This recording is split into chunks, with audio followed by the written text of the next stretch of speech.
सभी परिजनों को मेरा प्रणाम। आशा करती हूँ मेरे सभी परिजन स्वस्थ व प्रसन्न होंगे। आज मैं आपके सामने परम पूज्य गुरुदेव की पुस्तक अध्यात्म विज्ञान का प्रवेश द्वार, इसमें से एक टॉपिक लेके आई हूँ, परलोक कहाँ है। तो चलिए सुनते हैं और जानते हैं कि आखिर परलोक है कहाँ पे। स्वर्ग और नर्क को खोजने के लिए दूर जाने की ज़रूरत नहीं, वह यहीं इस धरती पर ही मौजूद है। इसी लोक में अनेक व्यक्ति सुरपुर के आनंद लूट रहे हैं। उन्हें सब प्रकार के ऐश आराम हैं। स्वर्गलोक के जो वर्णन कथा पुराणों में सुने जाते हैं, वे सब उनके लिए इसी लोक में मौजूद हैं। दूसरी ओर अनेक व्यक्ति ऐसे भी हैं जिनके समक्ष यमपुरी की समस्त यातनाएं हर घड़ी सामने उपस्थित रहती हैं। अस्पतालों, जेल खानों, पागल खानों, अपाहिज ग्रहों, कोड़ी खानों में जाकर हम देख सकते हैं कि मनुष्य कितनी पीड़ाएं सहते हैं। अनेक मनुष्यों के लिए अपनी जिंदगी का जीना तब कठिन हो जाता है। वे तत्कालीन वेदना से छुटकारा पाने के लिए विष खाकर, जलाशय में डूबकर, फांसी लगाकर, तेल छिड़ककर, रेल के नीचे लेटकर तथा अन्य किसी प्रकार से आत्महत्या कर लेते हैं। मृत्यु में बड़ा कष्ट होता है, पर आत्महत्या करने वाला मनुष्य अपने जीवन को मृत्यु से भी अधिक कष्टदायक अनुभव करता है। तभी तो वह इस प्रकार के भयंकर कामों के लिए तैयार हो जाता है। ये घटनाएं बताती हैं कि नरक इस लोक में भी मौजूद है। नंदन वन से बगीचे, यक्ष गंधर्वों से गायन, अप्सराओं से तरुणियां, बृहस्पति से देवगुरु, कुबेर से भंडारी, पुष्पक विमान से वाहन इस लोक में मौजूद हैं। इंद्र वज्र की समता करने वाले परमाणु बम यहाँ मौजूद हैं। वरुण, यम, अग्नि, पवन, पूषा, विश्वदेवा इस लोक के चौकीदार की तरह हाथ बांधे हर वक्त सेवा के लिए खड़े रहते हैं। विज्ञान ने समस्त देवताओं की शक्तियों को छीनकर मनुष्य की सेवा में उपस्थित कर दिया है। लक्ष्मी, सरस्वती और चंडी के दर्शन करने हो तो किसी अन्य लोक में जाने की आवश्यकता नहीं, उन्हें भी इस लोक में उपस्थित किया जा सकता है। सुरपुरी की समस्त विशेषताएं इस लोक में मौजूद हैं। नरक को खोजने के लिए कहीं दूर जाने की आवश्यकता नहीं है। रौरव, कुंभीपाक, ताम्रपत्र, असीपत्र आदि 24 नरकों के स्थान पर यहाँ 2400 नरक देखे जा सकते हैं। किसी घृणित, भयंकर, कष्टसाध्य और दुस्सह वेदना युक्त बीमारी में जिन्हें स्वयं फंसने का कभी अनुभव हुआ है, या ऐसे रोगी की जिसने परिचर्या की है, वे जानते हैं कि किसी नरक में इतने अधिक दुख न होगा। 105-6 डिग्री के बुखार में जिनका रोम रोम जल रहा है, हट फूटन और प्यास की बेचैनी से बेहोशी तक आ जाती है, उन्हें उष्ण ताप नरक से क्या कम कष्ट है। कफ जब गले को रूंध देता है और जब ना तो अच्छी तरह सांस ली जाती है, ना जीवा से शब्द निकलता है, तब यमदूत द्वारा गला घोटने के कष्ट में और क्या अंतर रह जाता है। गर्भ में बंद बालक किसी कुंभीपाक नरक से अच्छी दशा में नहीं है। आंख, दाढ़ के दर्द जब उग्र रूप से उठते हैं तो मनुष्य छटपटाता है। प्रसव के कारण माताएं कितनी पीड़ा सहती हैं। बिच्छू आदि जहरीले जानवरों के काट लेने पर, अग्नि से जल जाने पर, भारी आघात लगने पर या भयंकर फोड़ा उठने पर जो पीड़ा होती है, वह नरक की किस पीड़ा से कम होगी। नरक में नियत संख्या में यमदूत होते हैं। उन यमदूतों की खास तरह की शक्ल और खास तरह की पोशाक होती है, जिससे आसानी से उन्हें पहचाना जा सकता है। पर यहाँ तो अगणित यमदूत हमारे चारों ओर फिरते हैं। उनकी शक्ल और पोशाक भले आदमियों की सी होने के कारण और भी अधिक गहरी चोट लगती है। नरक के यमदूतों को तो जीव पहचान लेता है और उनकी चोटों के लिए तैयार हो जाता है, पर इस लोक के यमदूत उनसे भी भयंकर हैं। वे पहचाने नहीं जाते और अकस्मात ऐसे घातक आक्रमण करते हैं कि मनुष्य तिलमिला जाता है। उनके चोट करने के निर्लज्ज तरीके को देखकर यमदूत भी सकुचा जाते हैं। मित्र बनकर विश्वासघात करने वाले, रस दिखाकर विष पिलाने वाले, छाती से लगाने का प्यार दिखाकर कलेजा खा जाने वाले यमदूत यहाँ गली गली में मिल सकते हैं। ठग, चोर, हत्यारे, व्यभिचारी, लंपट, विश्वासघाती, लबार, झूठे, चुगलखोर, बेईमान, कपटी, धूर्त, अत्याचारी, अन्यायी, परपीड़क, निर्लज्ज, कुकर्मी, नास्तिक, लुटेरे, निर्दय, क्रूर, निष्ठुर, स्वभाव की साक्षात शैतान यहाँ जगह जगह मौजूद हैं।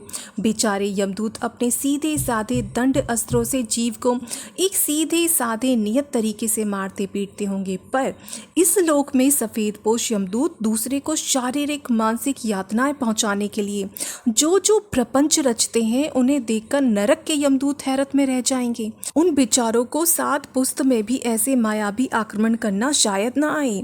दृष्टि पसार कर हम यदि दूर दूर तक देखें और सुखी, संपन्न, समृद्ध लोगों के जीवन में आनंद तथा दुखी, दरिद्र, पीड़ित लोगों के कष्टों पर कुछ देर विस्तृत विचार करें, दोनों प्रकार के लोगों के जीवन चित्र अपनी कल्पना क्षेत्र में खींचें, तो इसी लोक में स्वर्ग और नरक का अस्तित्व हमें मिल जाएगा। सुख भी इतना है कि उससे बढ़कर स्वर्ग में भला और क्या अधिक सुख होगा। दुख भी इतना है कि उन दुखों के आगे नरक लोक में और अधिक भला क्या दुख होगा। मृत्यु तुल्य ही नहीं, आत्महत्या के लिए प्रेरित करने वाले मृत्यु से भी अधिक दुख इस लोक में मौजूद हैं। वे कष्टों की अंतिम सीमा है। इन सब बातों पर विचार करते हुए विज्ञ पुरुषों ने ठीक ही कहा है कि स्वर्ग और नरक इसी लोक में है। सचमुच पूर्ण तृप्तिदायक और अत्यंत उद्विग्न करने वाली स्थिति इस लोक में मौजूद है। स्वर्ग और नरक का पूरा पूरा अस्तित्व इस लोक में उपलब्ध है। परलोक को भोगलोक कहा जाता है। परलोक में भले या बुरे भोग भोगने पड़ते हैं। इस लोक में जहाँ कर्म करने की सुविधा है, वहाँ कर्मफल के भोग में विवशता भी है। कोई व्यक्ति सुकर्म करके उसके सुफल से बचना चाहे तो यह उसके हाथ की बात नहीं। इसी प्रकार बुरे कर्म करके दंड से बचना भी संभव नहीं। रोगी, घायल, अपाहिज तथा अन्य दुखों से पीड़ित व्यक्ति यह कब चाहते हैं कि उन्हें दुख सहना पड़े। तो भी चूंकि इस लोक में परलोक भी मौजूद है, उस परलोक के नियमानुसार उन्हें नरक भोगने के लिए विवश होना पड़ता है। उसी प्रकार चाहने को तो सुख समृद्धि सभी चाहते हैं, पर चाहना कितनों की पूरी होती है। कितने ही जीव किसी ऐसे परिवार में उत्पन्न होते हैं जहां अनायास ही अपार सुख साधन मौजूद रहते हैं। कर्म भोग उन्हें इस स्थिति में दौड़ाता है। जिन्हें इस लोक में सुख प्राप्त है वे स्वर्ग भोग रहे हैं, और जिन्हें दुख प्राप्त हो रहा है वे बेचारे नरक भोग रहे हैं। यह एक मोटी परिभाषा है। इतना कह देने से ही काम न चलेगा। अब हमें नरक की बारीकी में जाना होगा। कितने ही व्यक्ति ऐसे हैं जिन्हें रुपया, पैसा, धन दौलत, सोना चांदी की किसी प्रकार की कमी नहीं। नौकर चाकर, महल मोटर सब कुछ है। ऐश आराम के तरह तरह के साधन मौजूद हैं। इतना सब होते हुए भी उन्हें चैन नहीं। दिन रात अशांति की ज्वाला में जलते रहते हैं। रात को नींद नहीं आती। सारी सुख सामग्री फीकी मालूम होती है। हमें ऐसे अनेक उदाहरण मिलते हैं कि अमुक राजकुमार या धनी व्यक्ति ने अपने ऐश आराम के जीवन को लात मार दी और अमुक त्यागपूर्ण रास्ता ग्रहण कर लिया। इससे प्रतीत होता है कि उन्हें उस सुख सामग्री में वास्तविक सुख नहीं मिला। हमारा व्यक्तिगत रूप से अनेक धनी मानी और समृद्ध व्यक्तियों से संपर्क रहा है। वे अपने हृदय की व्यथा खोलकर हमारे सामने अपने मन का भार हल्का करते हैं। लंबे समय के अपने व्यक्तिगत अनुभव के आधार पर हम कह सकते हैं कि सुख सामग्री होते हुए भी बहुत ही कम लोग ऐसे हैं जो सुखी कहे जा सकते हैं। अधिकांश में तो वे गरीब और अभावग्रस्त लोगों से भी अधिक दुखी पाए जाते हैं। अब दूसरी ओर देखिए, इस दुनिया में ऐसे लोग भी हैं जिनके पास धन संपत्ति नहीं है, साथ ही कष्ट भी उठाते हैं, फिर भी वे स्वर्गवासी कहे जाते हैं। साधु संत महात्माओं के पास धन संपत्ति नहीं होती। उनके पास जीवन निर्वाह को अन्न वस्त्र जैसी साधारण वस्तुएं भी पर्याप्त मात्रा में नहीं होती। धन के अभाव में प्राय कुछ न कुछ वस्तुओं का अभाव उनके सामने खड़ा ही रहता है। कितने ही परोपकारी मनुष्य संसार के हित के लिए कष्ट सहते हैं। दधीची ने अपनी हड्डियां दी, हरिश्चंद्र ने अपने को तथा स्त्री पुत्रों को बेच दिया, मोरध्वज ने अपने पुत्र को दे डाला, शिवी ने नाना विधि कष्ट उठाए, मीरा और दयानंद ने विष के प्याले पिए, प्रहलाद ने पिता के अत्याचार सहे, भारत की स्वाधीनता संग्राम में लाखों व्यक्तियों ने जेल, लाठी, गोली और फांसी सही। यह कष्ट सहना या दुख नरक भोगना नहीं कहा जा सकता। ऐसे कष्टों में भी स्वर्ग का सुख छिपा होता है। स्वेच्छा से स्वीकार किया हुआ कष्ट तप कहलाता है। वह बाहर से कष्ट जैसा दिखाई पड़ता है, पर वास्तव में वह दुख नहीं है। सुख और दुख का निर्णय वस्तुओं के होने न होने के आधार पर नहीं किया जा सकता। मौज से पड़े रहना या कष्ट में दिन व्यतीत करना भी स्वर्ग नरक की पहचान नहीं है, क्योंकि न तो धनी लोग सुखी ही देखे जाते हैं और न अभावग्रस्तों या कठिनाइयों में दिन व्यतीत करने वालों को दुखी ही कहा जा सकता है। शास्त्रकारों ने भूलोक के सुखों में मानसिक, शारीरिक और नैतिक स्वास्थ्य को स्वर्ग बताया है, और इन स्वास्थ्यों का अभाव ही नरक है। जो शरीर से स्वस्थ है उसे बीमारियों की आक्रमण का आए दिन शिकार न होना पड़ेगा। रोगों का उन पर हमला होता है जिनका शरीर दुर्बल होता है। बलवान शरीर वाला मनुष्य दैहिक पीड़ाओं से प्राय बचा रहता है। इंद्रियों के बलवान रहने से भोग शक्ति सुस्थिर रहती है और उसे साधारण भोग सामग्री में भी वह आनंद आता है जो अमीरों को बहुमूल्य ऊंचे दर्जे की वस्तुओं में उपलब्ध नहीं होता। जिसकी पाचन शक्ति ठीक है, जिसे कड़ाके की भूख लगती है, उसे जौ की रोटी चने के साग से खाते हुए वह आनंद आता है जो कब्ज और जुखाम से पीड़ित रहने वाले व्यक्ति को 56 व्यंजनों से भरे थाल में नसीब नहीं हो सकता। काम शक्ति स्वस्थ रहने से मजदूर और उसकी स्त्री मजदूरनी इंद्र और अप्सरा का आनंद अनुभव करते हुए रात बिताते हैं। पर जिन्हें प्रदर, प्रमेय, शीघ्र पतन, नपुंसकता आदि घेरे हुए हैं, वे पति पत्नी कितने ही स्वरूपवान हों, कितनी ही विलासिता संपन्न वस्तुओं के धनी हों, दाम्पत्य जीवन का सुख नहीं उठा पाते।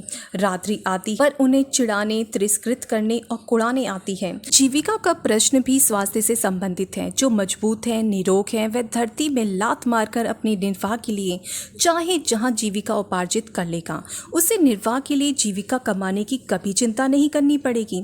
शारीरिक स्वास्थ्य स्वयं एक सुख है जिसमें हर वक्त ताजगी, प्रसन्नता, निश्चिंतता तथा खुशी छाई रहती है। आत्मविश्वास, साहस, पुरुषार्थ और उत्साह की तरंगें उठती रहती हैं। निरोग मनुष्य अपने आप में एक पूर्णता अनुभव करता है।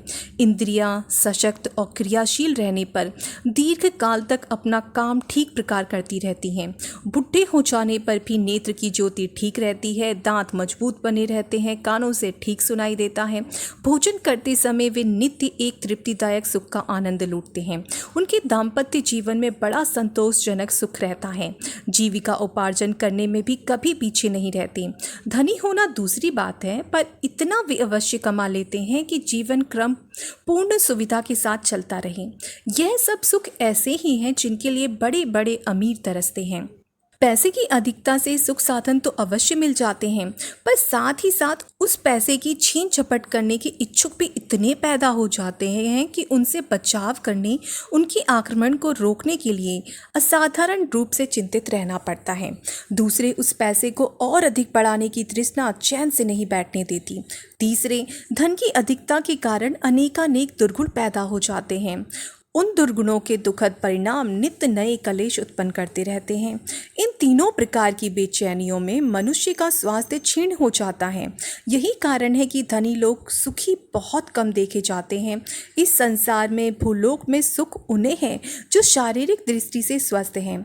एक निरोग व्यक्ति चाहे वह निर्धन ही क्यों न हो, इतना सुखी रहता है जितना सुखी धनवान व्यक्ति अपने सारे धन के बदले में भी नहीं हो सकता। शारीरिक सुख के बाद मानसिक सुख है।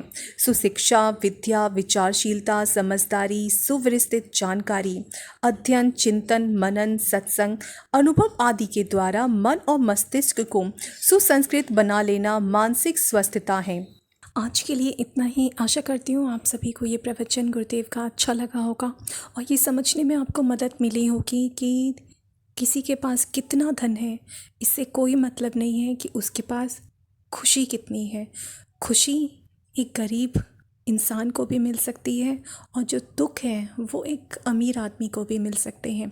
धन से सुख और खुशी का कोई लेना देना नहीं है। ये सिर्फ हमारे अंदर के विचार होते हैं और हमारी मन स्थिति होती है जो हमें गरीब से गरीब स्थिति में भी बहुत बड़ा सुख दे सकती है। और यही हमारे विचार, परेशानी, चिंता, आशंका रहती हैं जो हमें बहुत धन होने के बाद भी, बहुत मान, प्रतिष्ठा, सम्मान होने के बाद भी हमें दुख दुखी और चिंतित और परेशान रखती है। तो इन्हीं शब्दों के साथ मैं अपनी वाणी को विराम देती हूँ। आशा करती हूँ मेरे सभी भाई और बहन स्वस्थ व प्रसन्न होंगे। सभी को जय गुरुदेव, प्रणाम।